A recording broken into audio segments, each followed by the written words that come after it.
Hello guys, in today's video we're going to learn how to add FM to Android phones that don't come with a radio.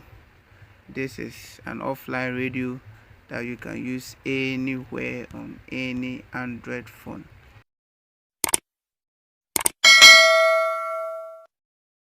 Without much ado, we go to our internet.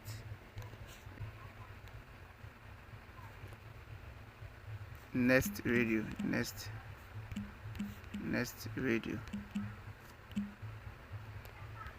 APK. Then we download it. Okay, so download. And you download, come back to your main menu and you hit on Nest radio.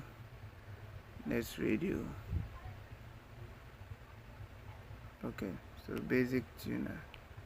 Nest radio uses the headphone as its antenna, so without antenna Nest radio is not going to work. Let's put the antenna.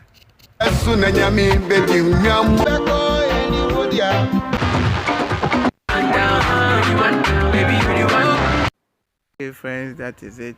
So you can use Nest radio on your Android phone. Thank you so much for watching. Like and subscribe my channel so that anytime I upload a new video you'll see it. Thank you. Bye bye.